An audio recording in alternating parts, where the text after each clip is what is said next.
Hey everyone, welcome back to Christmas in July on Every Version Ever. My name is Jonathan North, and today we're looking at another Christmas Carol adaptation, this time from the BBC's classic sci-fi series Doctor Who.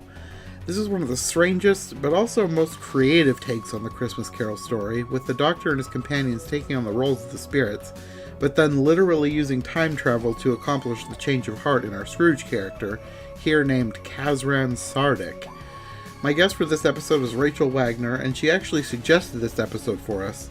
We've watched and discussed a lot of Doctor Who together for her podcast, so she thought it would be fun to do another episode for my podcast. Those episodes on her show are actually what got me into YouTube and podcasting, so this was kind of a fun throwback to my early days online.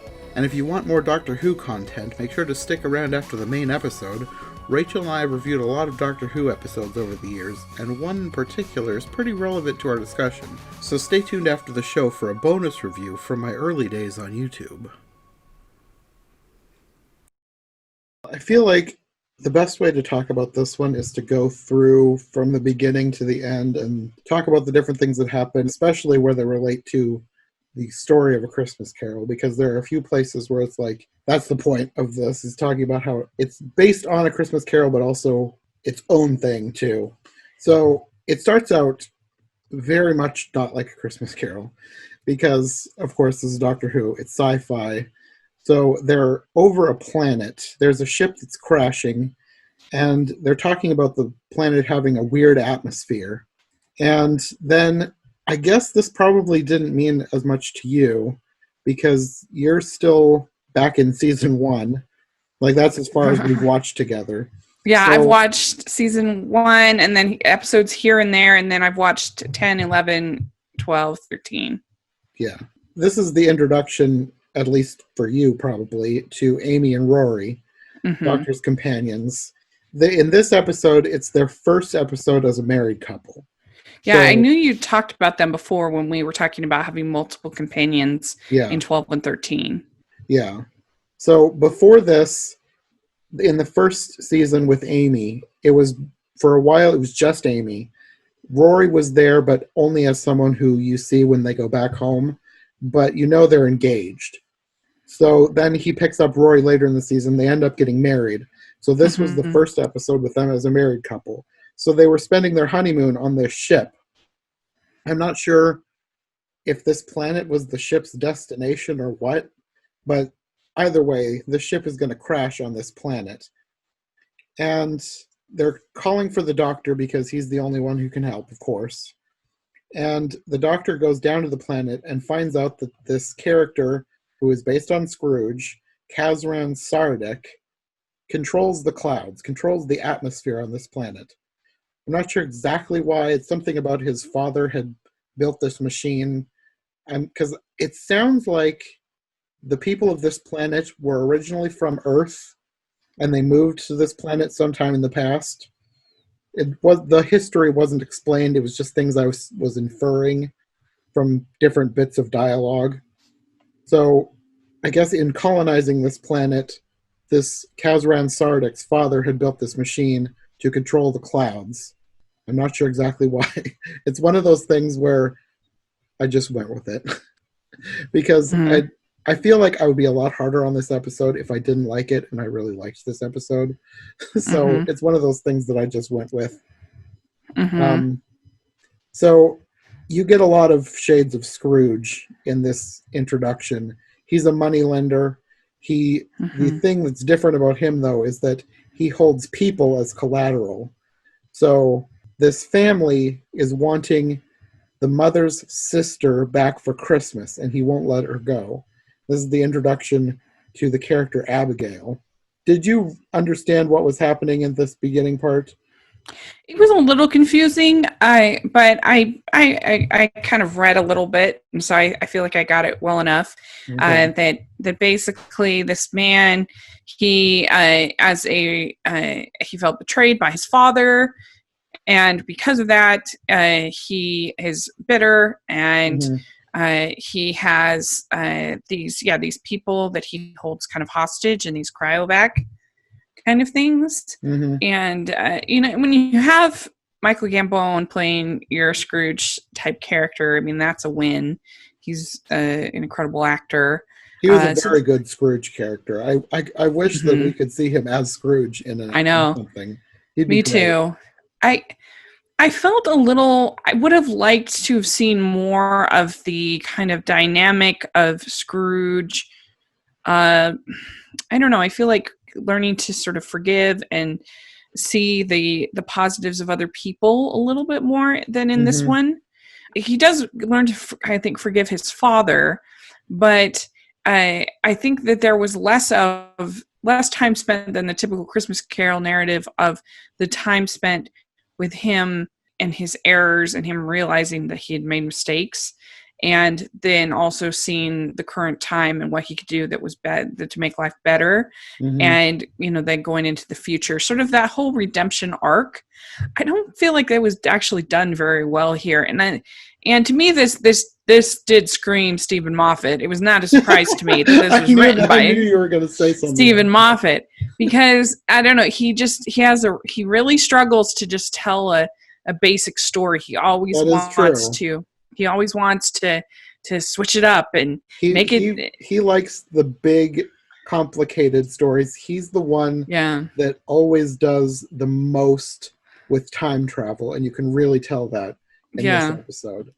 And I think it would have been better if it had just been a little bit simpler and just a little bit of, yeah, like make it in space, who cares, but make it a classic Christmas Carol arc. And I don't really feel like you got that here. It was very convoluted. But I still, it was interesting. I mean, I much preferred, though, the episode in season 1 that we watched where they actually meet Dickens, Hmm. the doctor. I thought that was much better than this. I guess maybe in some ways, but I kind of like the the convoluted part of it. Like I Hmm. really thought that the time travel stuff was such an interesting twist on the Christmas Carol story, because you have, instead of him like having visions of the past, the doctor physically goes to his past in order to change him into a better person. So Hmm. instead of him, I guess, growing as a person, the doctor tries to change him from the time when he's a child. Right. Because when this ship is crashing, he refuses to let it land because, like I said, he controls the clouds somehow. We're just going to go with that.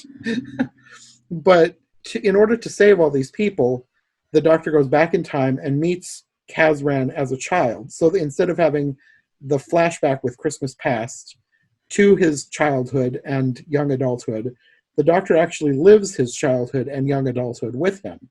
So the doctor is Right. visiting him at different points in his life. But then it ties back into this Abigail because they actually meet her.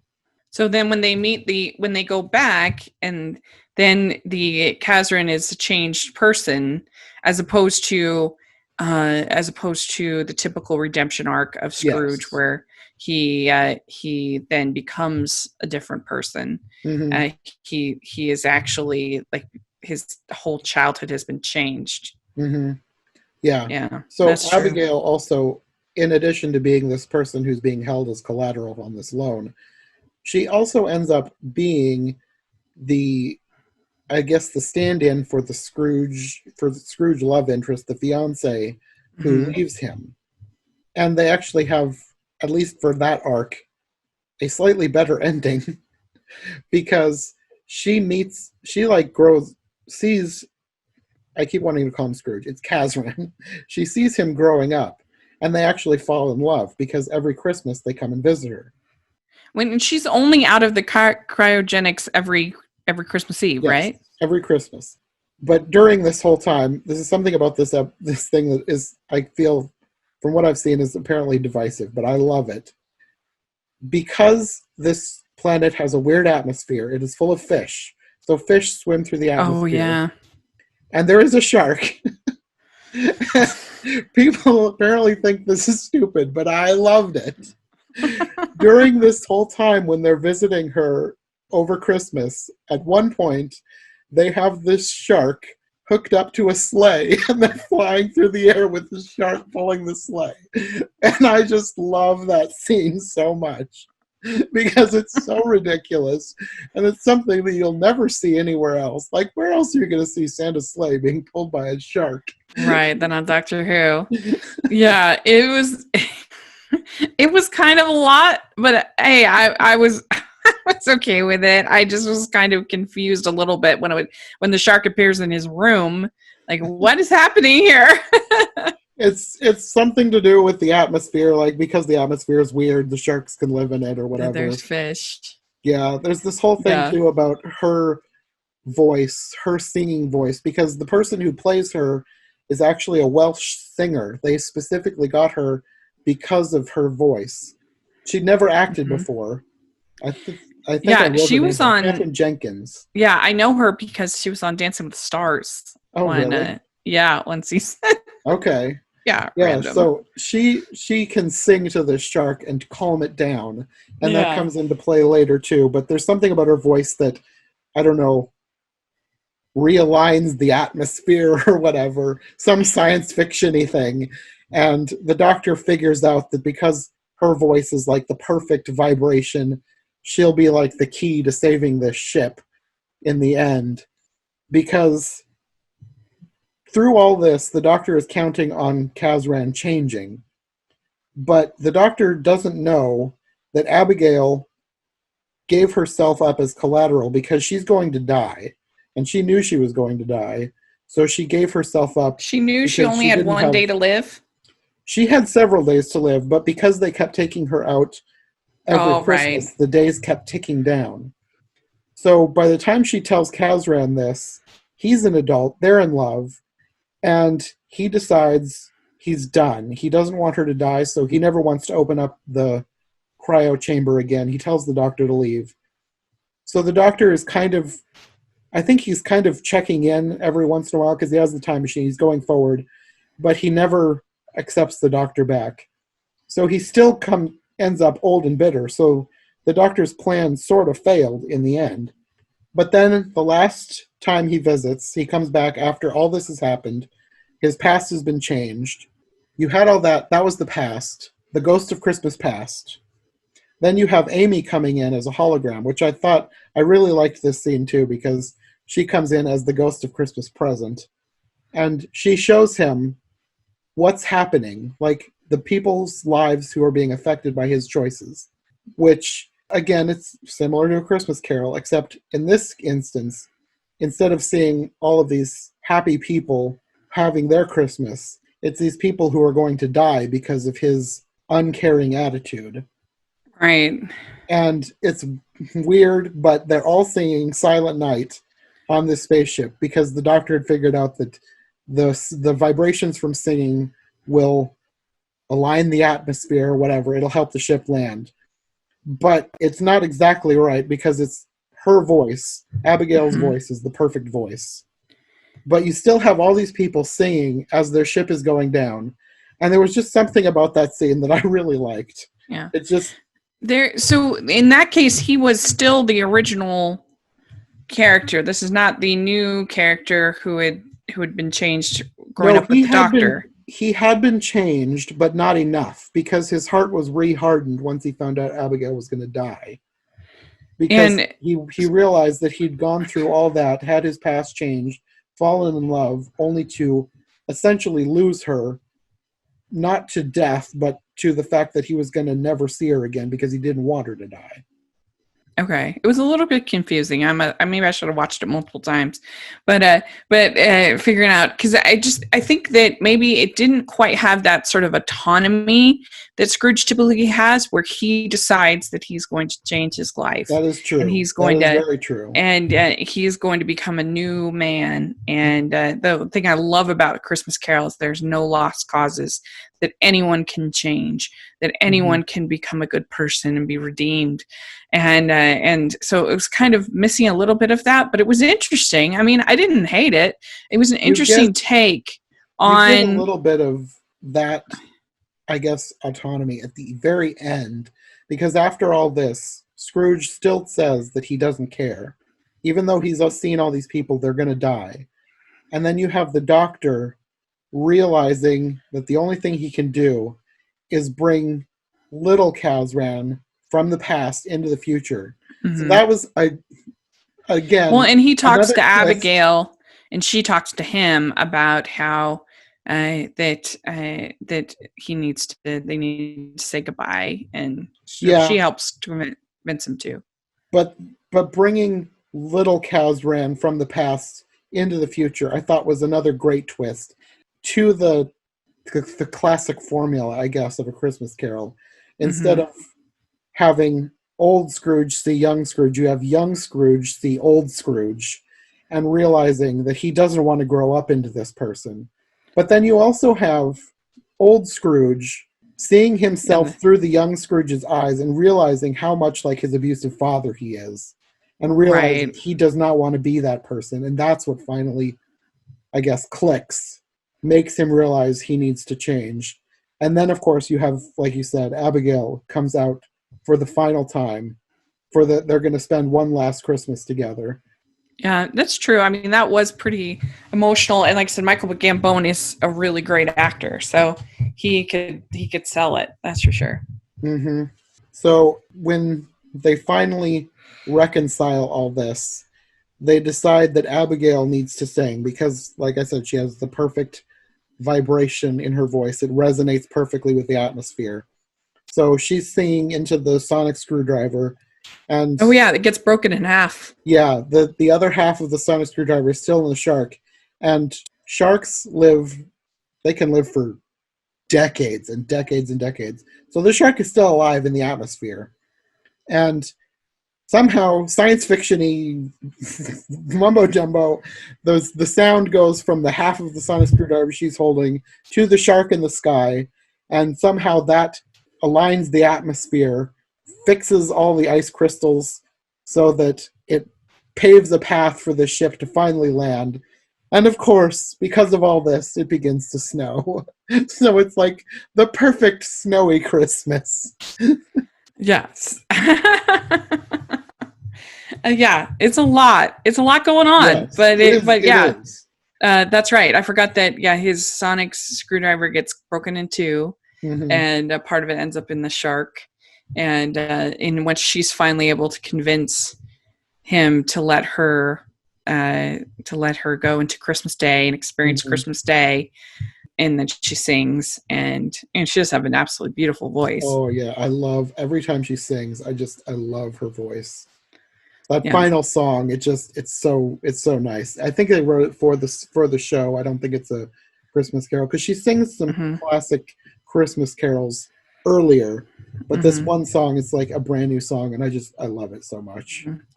Yeah, in the original episode with Dickens, it's I think it really works where Dickens is kind of Scrooge in that episode, and Yeah, it's yeah, sort of yeah, inspired by the Doctor and what happens to write Christmas Carol, and yeah. he's down on his sort of semi biographical, Hmm. and I think that one is really fun, but That whole script, I always felt like they should have saved that and used it as a Christmas special yeah, I because it think was so just too. so Christmassy. But it was in the middle of a regular season. Yeah. And they did they have Christmas specials back then, first season? They had one after the first season was over. Oh, they did. Yeah, Okay.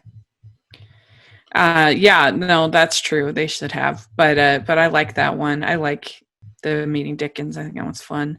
But yeah, this is like a historical one meets sci-fi one. yeah. It was sort of kind of steampunky too, just in the Yeah, tech I that can they see were that. using. Yeah, Yeah, I can see I really that. liked it. And then at the very end, again, some people thought it was stupid, but I loved they had the shark sleigh back, and Shark Slay. Kazran and Abigail fly off on the shark sleigh for one last Christmas together. And I loved it. It was Hey, so I, strange and different. yeah, I'm up for Strange and Different. There's in I think it was 2018. There was a Christmas movie called Santa Jaws. Oh, really? Yeah, Oh my and goodness.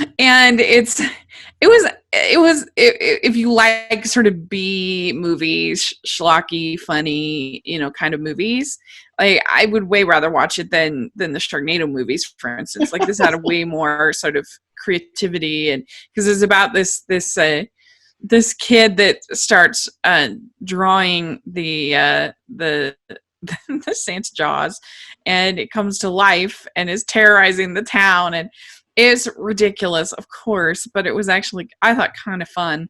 And there's something about it that when something knows what it is and executes it well, that can make almost anything entertaining. And here, this does feel very Doctor Who-y, about the obviously of time travel as a major. I haven't seen Matt Smith very much because I haven't watched those seasons, so that was kind of fun to get to see him. I think I've only seen one episode in another video that I did with him, and I wasn't too annoyed by Karen Gillan, who isn't my favorite. I'm not looking forward to watching those seasons very much.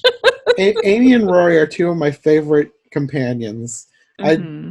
I love their dynamic. Yeah. I guess at the very beginning, I didn't love her as much, but once she gets together with Rory, I just feel like they make each other better, and they're perfect together. And I love them as a couple and as companions. Hopefully you will too when we ever get to that. I hope so. I think that it was a little bit sometimes confusing, everything with Abigail. What was going on with that? How many days did she have? Why was she in the cryogenic? Yeah. What exactly were the rules involving that? But with Doctor Who, you just kind of have to go with it, and you just have to enjoy it. Even the ones where I feel like I understand it better than most people, there's still stuff in it that sometimes leaves me scratching my head. Yeah, because you only have an hour. You just kind of have to sometimes 45 minutes. I used to be like trying to figure absolutely everything out, and I wanted everything to make sense. But at this point, I'm like, Doctor Who has such a long, convoluted history that sometimes you just got to say whatever. Yeah, especially with this, when you have multiple time travelers going around, and the space-time continuum is getting completely messed up, but hey, it works. And you have such good actors, like I said, with Michael Gambon and Matt Smith, and it's a pretty solid cast. So yeah, it was fun. It was something different. Yeah, I really like it. It's not, as far as like Christmas Carol adaptations go, it's definitely not one of the best. Yeah, it's missing that meat, that Christmas Carol meat on the bones, I feel like. But as far as like taking the idea and putting their own spin on it, I feel like this is one of the most creative attempts at doing that. Just especially the whole time travel thing. I just thought that was so creative. Yeah, that was very creative. I agree. Yeah, I've never seen a Christmas Carol with a shark sleigh before, so. Yeah, no, I hadn't either, and it's so strange and different, and I love that visual. Also, the visual of her lying on the floor petting the shark, singing to it. I really liked that too. Yeah, it's crazy, but fun. Yeah. So. I'm gonna have to remember that Santa Jaws thing. Yeah, you gotta watch Santa Jaws. It's a classic, holiday classic. Maybe we could do that next Christmas in July. So yeah, he has a giant like candy cane kind of like spheres, like one of those kind of sharks that like impales people. Oh wow, it's ridiculous, but funny to me. Yeah, that sounds weird. I want to see it now. Yeah, you need to. But thanks for having me on. This was fun to talk about, for sure. It was fun to talk. We haven't talked Doctor Who for a while, so it was kind of fun to get back. Well, one day we'll have to start season 2. I know. Life just, even with the quarantine, I feel like life just gets busier and busier. Yeah, it definitely does. So, well, thank you. Yeah, thanks for joining me, and thanks for suggesting this, because I had this one in the back of my head as one to do in the future, but once you said that you were kind of interested in this one, I was like, yes, let's just do it. Let's do it now. It's perfect to do it.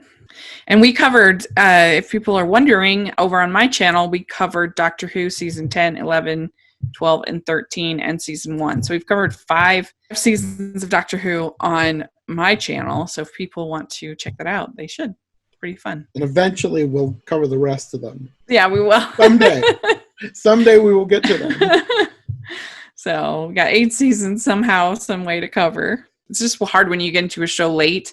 I feel Yeah. like you can never quite catch up. I feel it's a little bit easier with Doctor Who since they do have shorter seasons than like American TV shows, Hmm. but it's still a lot. It's Yeah, still a big number of episodes. right. Well, thanks for joining me on this one. Do you want to let people know where they can find you? Yeah, you can find me at Rachel's Reviews, all over social media, iTunes, YouTube, and on Rotten Tomatoes. So please check that out. I would really appreciate it. And then you can also find me at the Hallmarkies podcast, where we cover Christmas all year round and all kinds of rom-coms and fun stuff. And we have a really good time over there at Hallmarkies podcast. So check that out. Yeah, you will see her on my other podcast too. We had a Hallmarkies themed episode and an episode with just Rachel. So Yeah, make sure to check those out as well. so fun.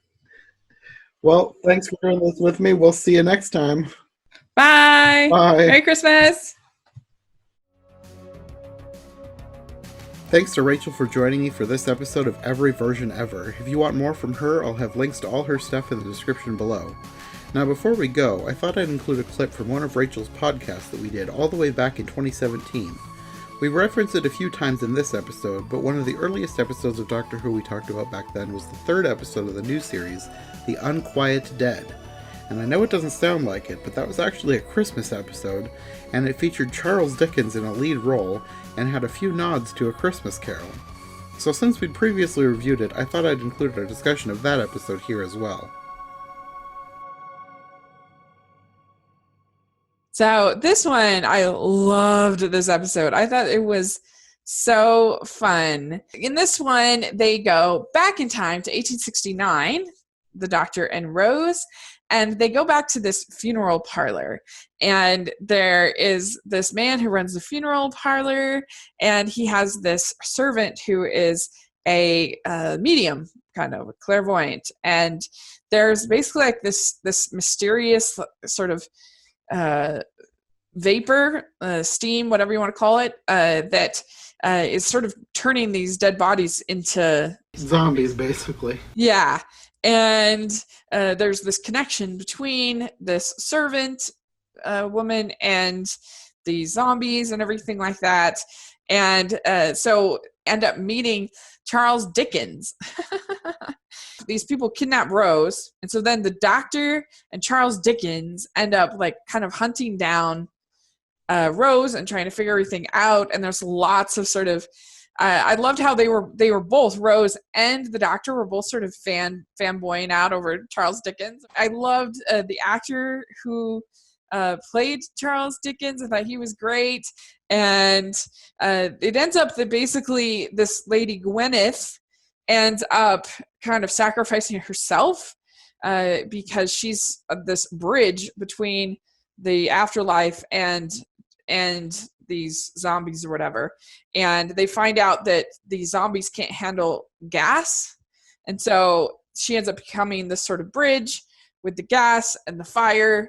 And anyway, and this was able to get rid of the zombies. And I just loved it. I thought this was so entertaining. I loved all the dialogue.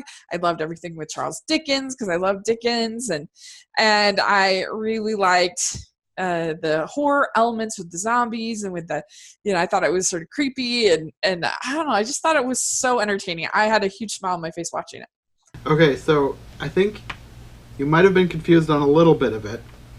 They're not from the afterlife. They're not like actually coming back from the dead. The vapor, the gas, the gas is actually creatures from another planet. The Gelf. She's like a bridge. Like she's like, yeah.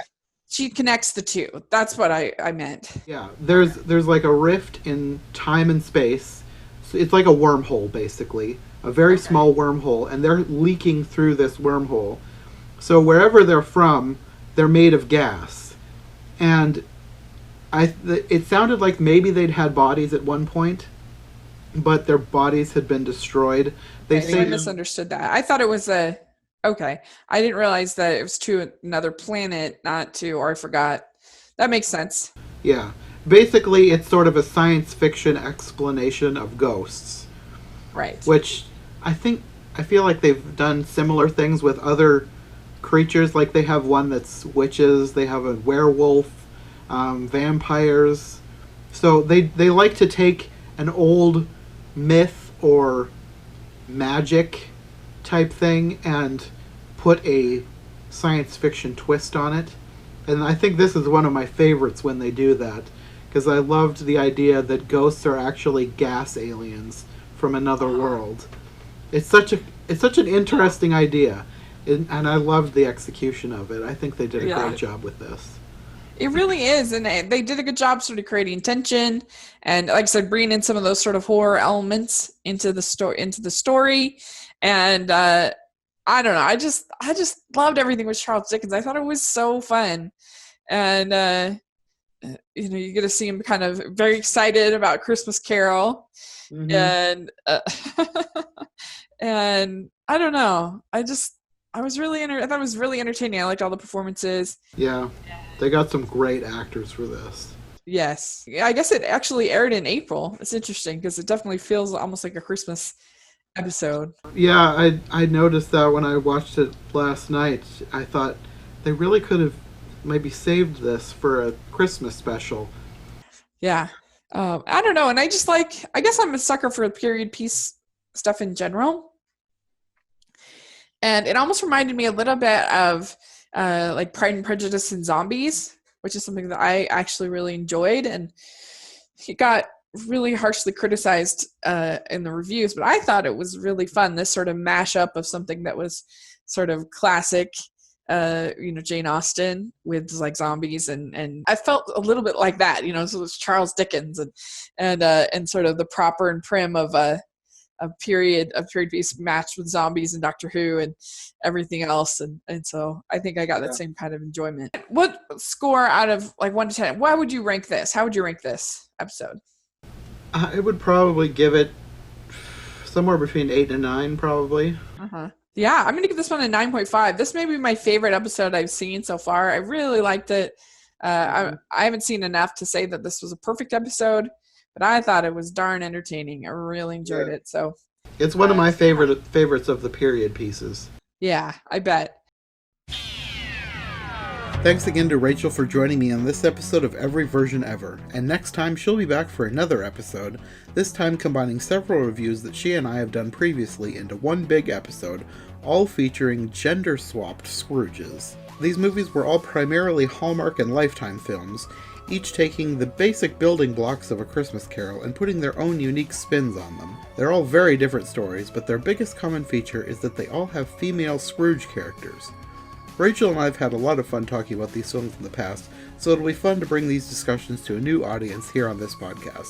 So thanks for listening to this episode. We'll see you next time on Every Version Ever.